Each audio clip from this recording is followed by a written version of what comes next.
My goal was really to make an impact on India's rise in the sport of football. When you go to Wall Street, of course, you have to be ready to compete. And I think athletes do understand that. My private equity career definitely prepared me to be really open-minded and rigorous in the process of deciding what to do. We all know after you make the investment, the real work starts, because your Excel spreadsheet can say whatever it wants about revenue and costs, but it doesn't account for the real world and what happens with people. I believe the coach's responsibility is to get the most out of the player, regardless of their background and experience. You can't just say, well, this player's not fitting in. You still have to get the most out of that player for the best outcome for the team. If you can improve the individual player and improve the unit, then the entire team and the sum of the parts becomes better than the whole. Coaches have to work on themselves also.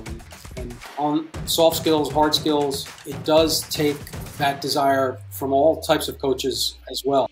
Welcome to the People Quotient podcast, where we focus on three key areas: building companies, mastering leadership, and prioritizing your people.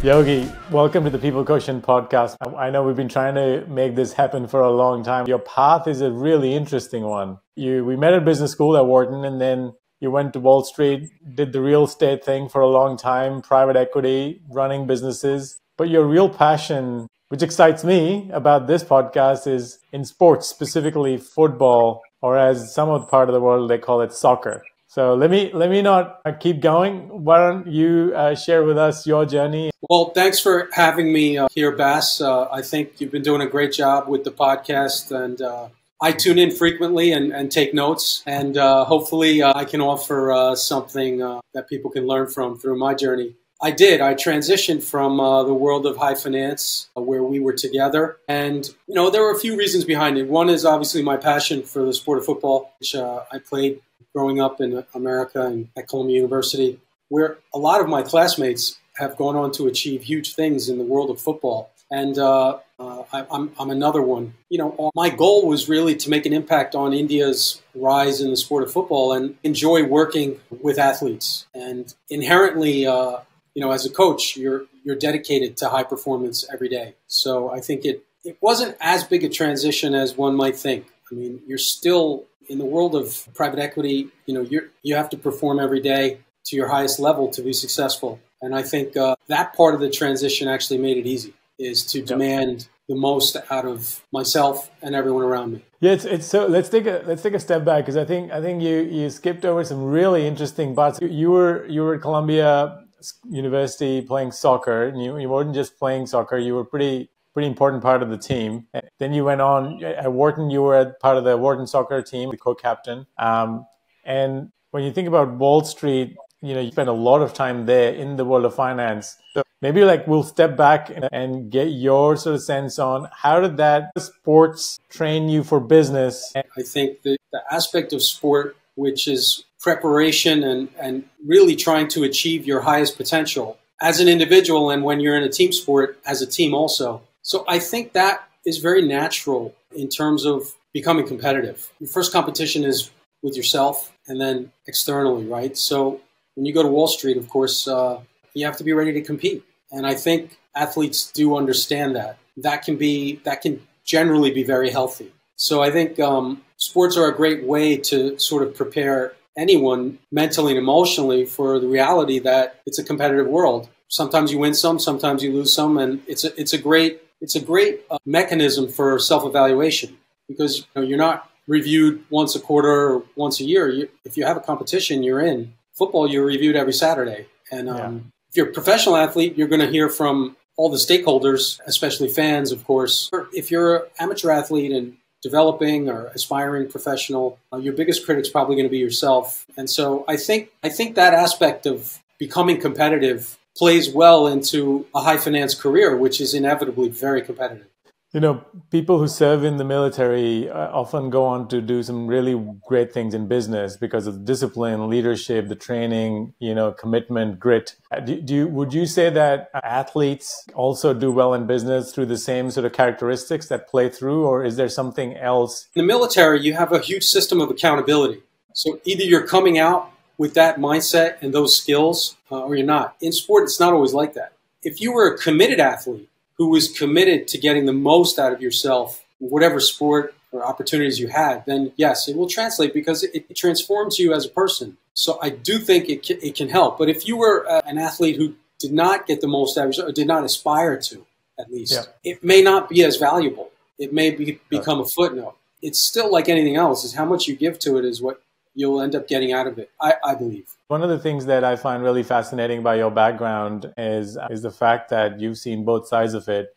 But you've committed yourself to the world of soccer, but not just from an athletic perspective, but also professionally and even business-wise. So, but what was it that you found on Wall Street and the time you spent there in finance and private equity that helped you in the world of sports? So when you went back to being a coach and owner of a soccer team, what was the financial training that helped you with the sports side of life? Yeah, well, just on a hard technical basis, I got to work in two phenomenal organizations in private equity. The decision-making process in terms of analysis, information gathering, analysis, and rigorous debate about whether or not to make an investment, and then reaching a decision, a decisive conclusion of yes or no. I think that decision-making process as a coach has helped me tremendously because it helps you consider that there's more than one perspective. And I think in the firms I was in, at least, multiple perspectives were important. And it was important to see the sort of opposite view of what you might be thinking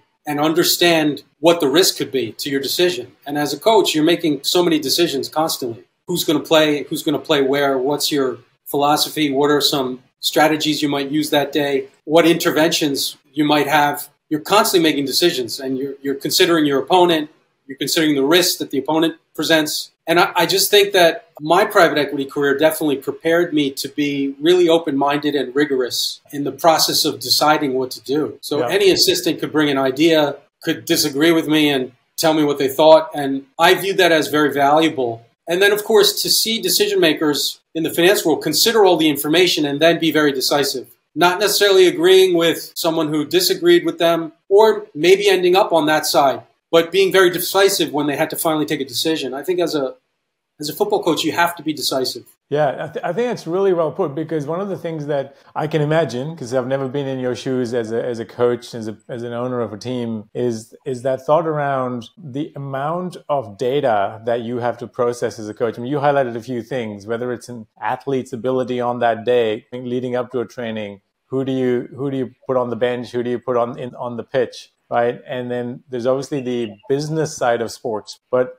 when you talk about discipline on Wall Street in finance, you've got a whole team that's thinking the same way, right? They've been trained a certain way in terms of decision making, how to analyze data, but athletes are not always that way. So was there a moment of you had to coach them on how to think differently, or was it all on you as the leader to have to take all that input and make the final decision? Every context is different. Big clubs, you have a lot of resources. You have a lot of staff and specialists. If you're a smaller club like we were, you have to kind of get your hands and your feet into the soil and pick up a shovel and dig. And player buy-in is different. Some players buy in easily, some don't. It depends on their background. At the end of the day, I believe the coach's responsibility is to get the most out of the player, regardless of their background and experience. And it's not that you can always change resources as a coach. You can't just say, well, this player's not fitting in. You still have to get the most out of that player for the best outcome for the team, because there's only so many transfer windows and so many players in your squad. So changing isn't always a solution either, right? So it is a process, Bass, and there is a lot of information and there are a lot of moving factors. I do think that, again, going back to rigorous investment analysis, it's definitely helped me separate signal from noise and also then help staff and players on where they need to focus. Despite all the information that's kind of going around, you need to hopefully move the needle with the information you're using. That's a really important point.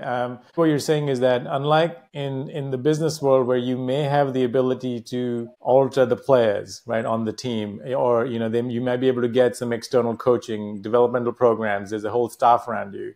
In the world that you're in, there are two factors that are different. Number one is the size of the club, effectively pushes you into this sort of, as you say, hand-to-hand combat, which involves really getting involved. But the other piece is there are very finite times when you can acquire talent. And so therefore, unlike the business world where talent acquisition may be a little more fluid, not entirely fluid, but a little more fluid, here you're sort of fixed with the team that you've got. So as you think about building a high-performing team, what are some of the principles that you have always stuck by that have served you well, given those constraints that you just mentioned? Yeah, I mean, well, the constraints also in football can be, even if you're in a transfer window, you may not have budgets and the right player that you want may not be available, even if your sort of your decision is called capital. Yeah, we're going to change coaches or we're going to change this. It may not work. It really is a bit of an art and a science. So high-performing teams, I mean, I personally start with improving the individual player is where my entire philosophy starts. If you can improve the individual player and improve the unit, then the entire team and the sum of the parts becomes better than the whole. And I think you have to work in both directions, from the small picture of the individual player and how they see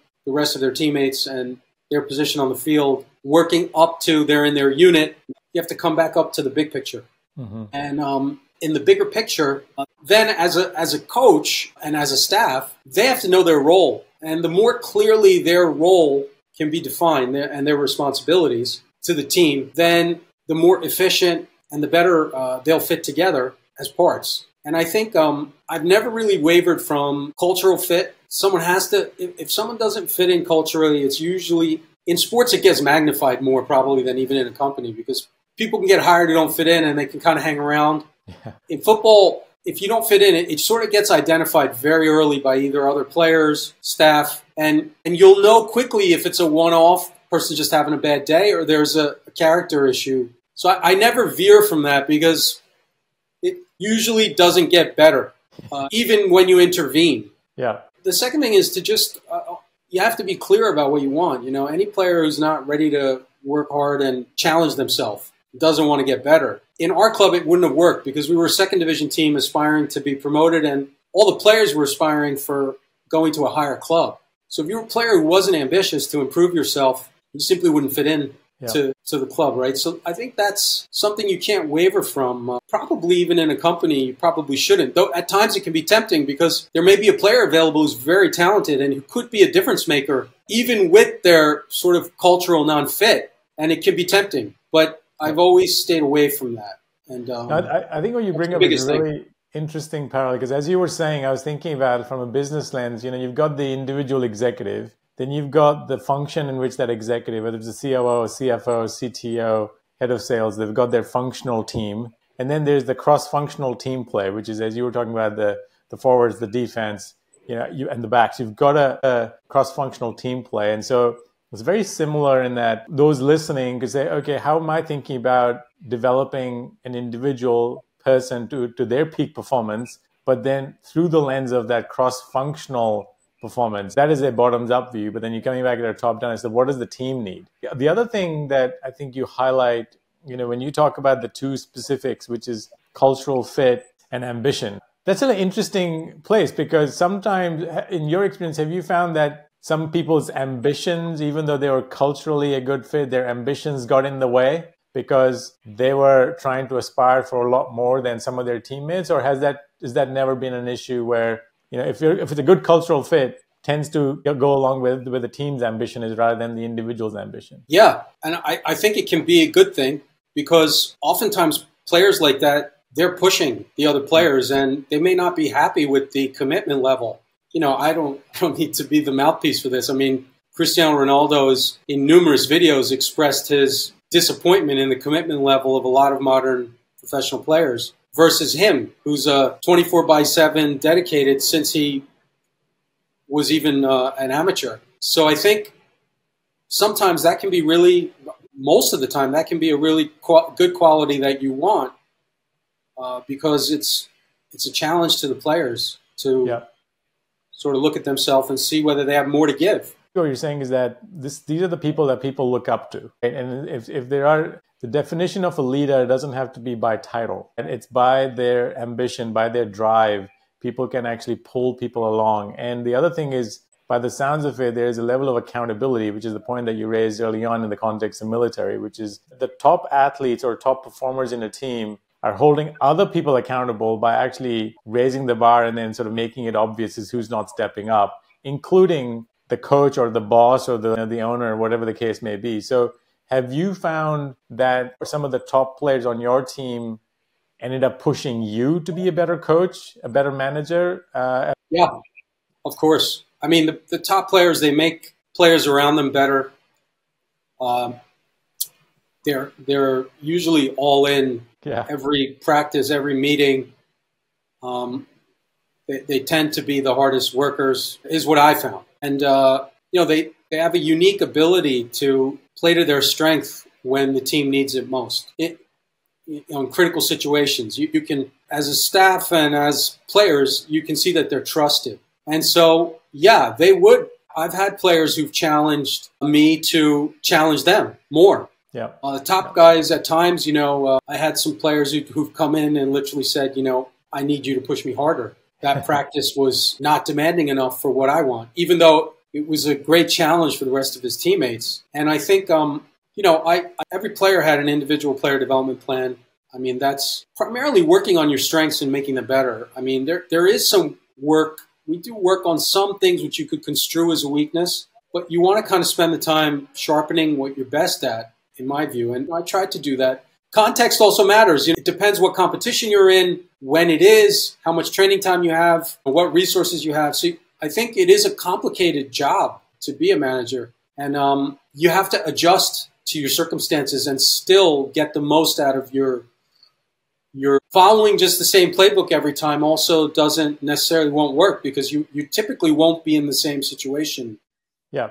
So from even just a season to a season. So I think that private equity really helps in that way because we all know after you make the investment, the real work starts because your Excel spreadsheet can say whatever it wants about revenue and costs, but it doesn't account for the real world and what happens with people and all kinds of things that are not in your control that can happen. And you have to deal with them. Yep. So I think in that way, the transition for me it's added strength to me as a coach. No, I love it. And look, you're preaching to the choir. After all, it's the People Coaching podcast. It does come down to people because capital only gets you the entry ticket. At that point, you've got to make something happen with it. Question for you though, which is when you talked a little bit about. You've got to be, it's circumstantial, right? But it's also, you can't always have awesome players on your team. Affordability is one thing, availability is the other thing, attractiveness for that person as it relates to the team. There's a lot of variables that go into like how many top players can you have? So there's always going to be a gradient on a team. And you talked a bit about how high performing individuals pull the team up. But then have to believe that situations where more often than not, you don't just have high performing athletes. And so in your opinion, how does that dynamic play out as you think about the overall grade of the team, right? So if you say, I've got one or two A players, but a lot of B players, maybe some C players, and the overall grade is not an A, right? By laws of average. How do you think about a high performing team construct? Can you have a high performing team with all high performing individuals, or do you need to elevate everyone to be a high performing individual for the team to perform at its peak? Yeah, it's a good question. The first thing is just setting out the goals and the values of the team in the beginning. I think that's just basic. Everyone kind of knows the direction that the team is heading in and what their goal is. And, no matter what your talent level is as a player, you can always work hard. And you can always work harder than even an A talent player if you're a B talent. That's in your control, is to give everything you have in every opportunity you have. Practice, meeting, game, if you're a substitute, whatever situation you are and you're serving the team, giving everything you have is totally in your control, even as someone who's not the most talented. And that includes preparing yourself for when you have an opportunity. I think, what does that mean? So a B player can be completely fit and ready to play. A B player can know the various roles they may have to perform in and know your strengths. Even if you're not the most talented, if you're not good at taking shots from long distance and scoring, like, when it comes to my Frank Lampard, great midfielder who could score from all places, great scoring midfielder. But if you don't have that skill then and you're be talent, then probably most of the time you're not going to want to try that in a game. It might work out once in so many tries, but you want to play to your strengths. So I still think that even if you have less talent, if you just fulfill the commitment of being hardworking and being prepared, you're ahead of all the people who may have so much talent but aren't as committed. And I think it's up to the staff, then the leadership in your team to kind of help bring everyone together because, we always ask the question, the staff, well, can he do a job for us? Can he do a job for us might mean, hey, he's not necessarily going to get 3 assists today and dominate beating his man 1v1, but can he do a job like defend today and just fulfill that responsibility? And when he gets the ball, just not turn it over in bad areas. Yeah. That's all we need today. We don't need him to be more than that. And if he's fit and we've been working with him and he's bought into the team and he's ready, then, or she, if it's a women's team, then they can do a job for you. I think it's the same in a company. There's a lot of people who can get a job done. They may not be as talented and come with as many star grades, but a lot of people can still get a job done. I really like that because I think what you're saying is one is clarity of role. Right? Because having that clarity of the role is really important to the person who's got the role, but also to the team around him who knows what that person's role is, because it's incumbent upon that person as much as it is the team, but then also having a purpose that you're fulfilling. I think to your point, a lot of times, whether it's business or sports, when that clarity goes missing, it's chaos. But also if you don't give people the purpose, then they don't bring their full A game onto the pitch, right? At showtime. Because they're like, well, I'm not sure what am I solving for, and whatever I do, how is that solving for the greater good? And I think combining the two, what you're saying, just leads to really awesome outcome, not just for the person, but also for the team. Yeah, I think you have to keep, again, that team objective and the values. I have starts very simple, just hard work, teamwork, respect. I think just 3 things like that can take you a very, very long way just as a group. And yeah, look, sometimes you can get a little too obsessed with your competition and your opponent. You need to pay attention. You have to still analyze your competition. I think that would be a mistake to just be only insular. At the same time, you also want to be focused on your own team and your own strengths and perform to what you know how to do. And I think that sometimes you can get distracted, and then if you don't get a good result, communication can start to unravel, and it does take a calm demeanor very often to keep your players, your staff, ownership on a similar page and optimistic. Yeah, for sure. Let's talk a little bit about communications and specifically around coaching for a second, because there is we touched on it a few minutes ago, which is there is the weekly practice. So there is the coaching that happens then, and whether it's a one-on-one or one-to-many. Then there's obviously the game day. And then there are things that might be happening off the pitch. So help us understand a little bit of the dynamic that goes in. And as you reflect on the business world, like how much of that, off the game day preparation, because you've talked a lot about preparation and commitment, then on the game day, motivating players, because on the day, it's just humans, right? Things happen. And how are you motivating and coaching them? When do you pull back? When do you lean in? Because there have got to be times when individually, individuals' trigger points, what will, get them motivated. And then what happens when you're not on the pitch? Is there still coaching going on, or do you just leave them alone and let them enjoy life? Yeah, it can be complicated. I think the first thing that is important, I feel as a coach, is keeping communication very simplistic. Least, say the maximum amount that you can in the least words possible. And I think that, I've learned over the years to be quick and to the point, but it depends what the setting is, right? If you're in a one-on-one meeting in an office, you probably have a little more time to sort of let the conversation undulate to where it needs to go. It could be a hard conversation. It could be a pleasant one. It could be a mix of both. It depends on the situation, but that setting is your office. So it tends to be a little more serious, right? And it could be one-on-one, so you have more attention. If you're in a practice as a coach, your interventions are going to be different than in a game. Because in a practice, it's understood that we're in a learning environment, so there may be more intervention and more teaching. But again, as a coach, you'll know that the players just want to get back to playing. So you have to be quick with your point if you think it's an important point. sometimes there's no point to even making it. Whatever you've designed for them to work on is doing its job. So I think, if you have a practice going on, just picture it's 10 players, they're competing with each other and they're very intense. And you see something that you think needs correction. You don't want to be in there for 5 minutes and break all the momentum. If you're going to make that stop and say, hey, this pass should have been here, or this was a better option, and we need to do this more in a game, you better do it. You want to do it quick, right? Yeah. And then if you think about going to the game, the adrenaline of the players is increased because it's a competition and it matters. If there's fans and they're making noise, there's a referee, there's pressure, there's all kinds of factors going on, and you're on the sideline as a coach, your communication, it's hard to have an impact. The player is so focused on the game. So your communication needs to be really effective and make a difference. One thing that we did, and I think we did pretty effectively, is just had certain simple trigger words that elicited an immediate understanding of what we meant. I'll give you an example, an easy one. Like, I could sit there and say, hey, we're turning the ball over too much. And they know that. They're losing the ball. But somehow when I said sloppy, recognition and understanding of what that meant was better than me saying, hey, we're turning it over too much.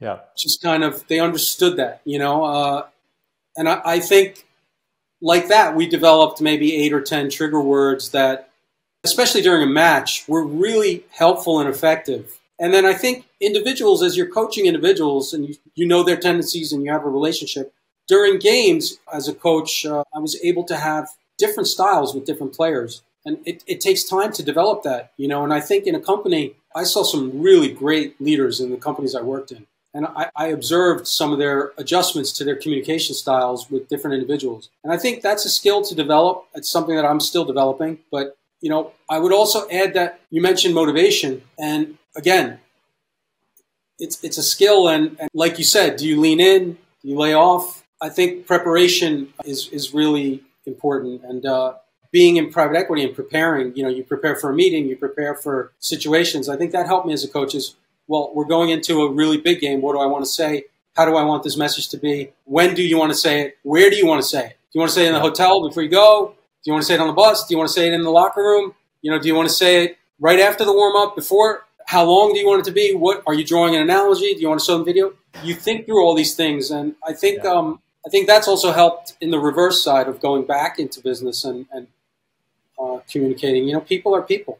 Yeah, no, I think that's so true, because what you're highlighting is actually a combination of two things. Is prioritized communication, right? So it's not just communicating, be succinct but effective, and you've got to know what to say and when to say it, and whether it's a one-on-one or one-to-many situations, but also how to say it. And I think one of for people listening in, what I'm taking away personally is that, one wavelength all the time will never work. Yet there are a lot of people in the business world, every day is match day. But if you treat every day as match day, it gets really, really fatiguing for all the athletes. And that's why you see attrition and people have retention issues and performance issues before the retention issues, right? So I think what you're saying is, look, when match day happens, you've got to have a specific game plan. So you prioritize how you're going to attack match day. But all other days, which are prep days or, project days where people are building up to a project and it's not specifically a milestone,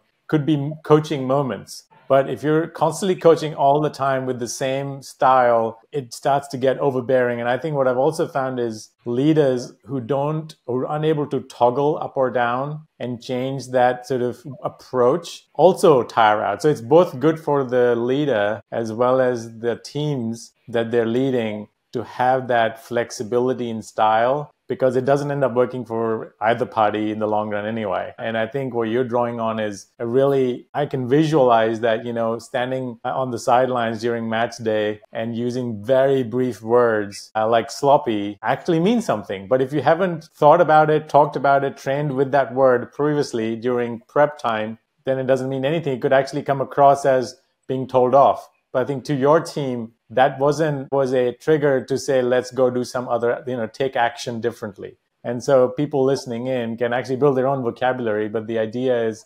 prioritize your communication and have your own team communication style, whether it's one-to-one or one-to-many, and try to toggle it up or down, because not every day is game day. Save the Save the most power for the game day or match day Yeah, equivalent in I business. mean, I'll put it like this. I definitely think in training, you have to have as close to game-like intensity as you can in training. Coach is still intense and focused and concentrated, but I would agree with you. Your manner of your intervention and the way you deliver your message, I mean, sometimes you do have to be hard because it may be something that, as a coach, you feel requires an authoritarian intervention. But there may be something that's you think requires a sort of laissez-faire approach, and you really, if you're deciding to say anything, it's going to be a almost casual remark. So I do think that comes with experience, and it's something that I've learned over the years to develop. I think all coaches can keep improving communication and messaging. It's something that's very valuable, but we also have some tools for accountability that you don't always have in a company setting. You know, I can put players on the bench, not start them. It can be harsh, but it could be the right decision. I know it can be controversial because there is this sort of movement, I feel, in some areas to be a little bit, in my view, too soft. I think everything requires balance. Yeah. Sometimes you need an edge, sometimes you need to soften it.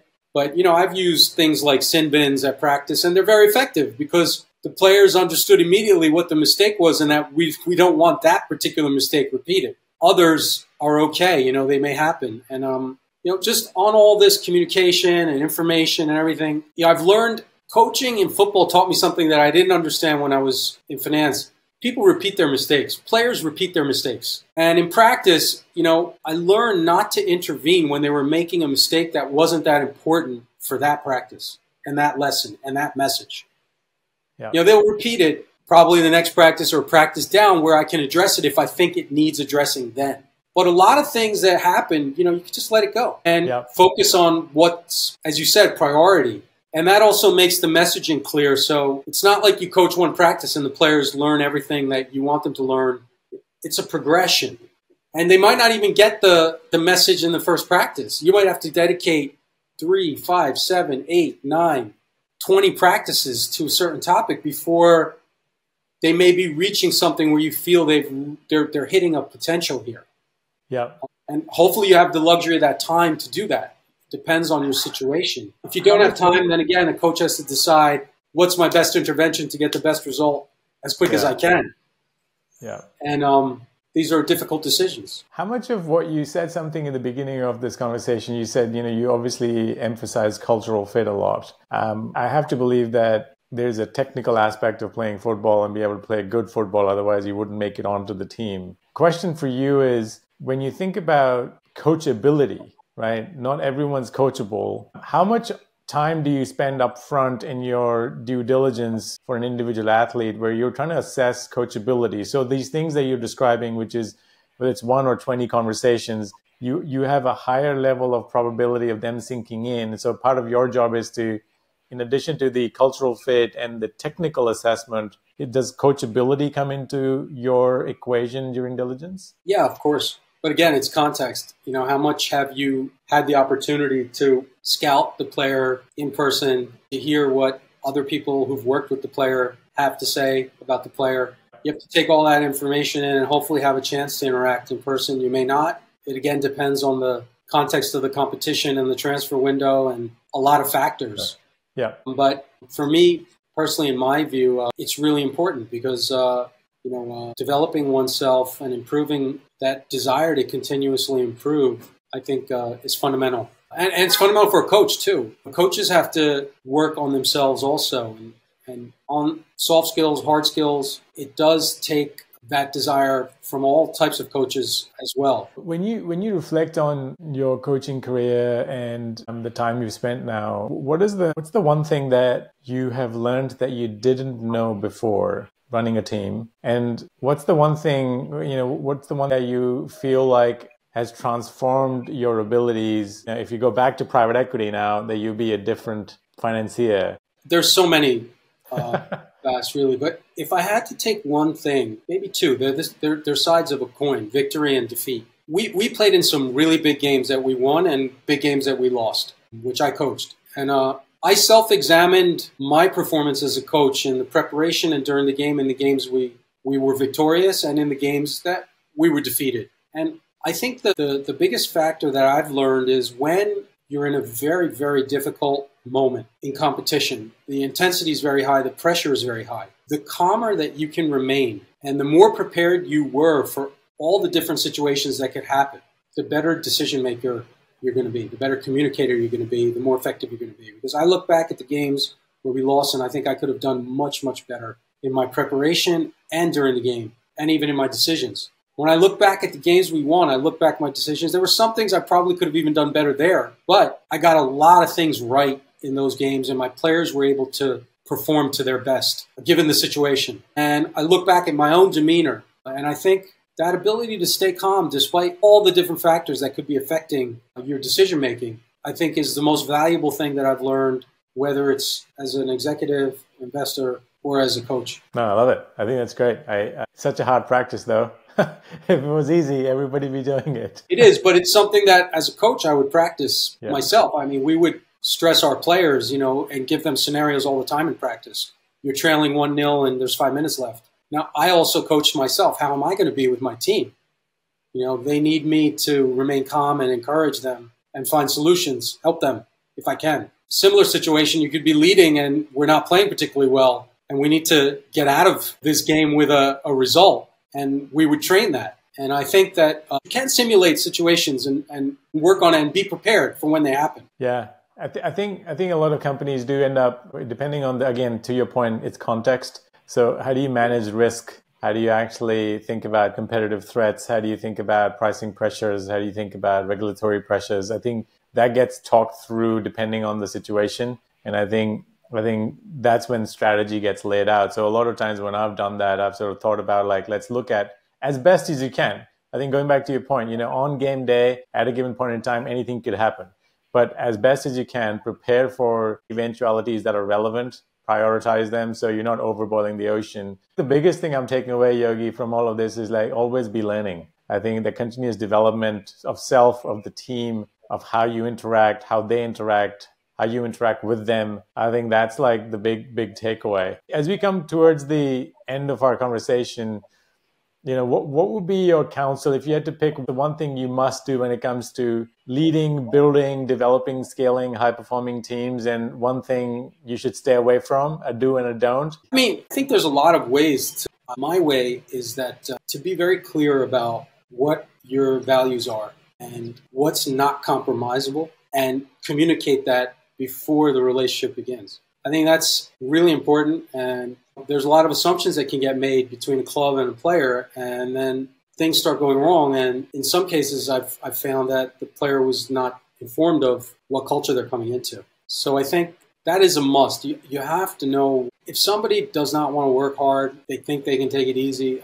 That's a non-starter, and it does happen. It does happen. If someone doesn't want to follow the team sort of spirit. Well, what's team spirit? You're going to wear whatever, the sort of team breakfast outfit is and look like you want to be there with everyone and proudly a part of it.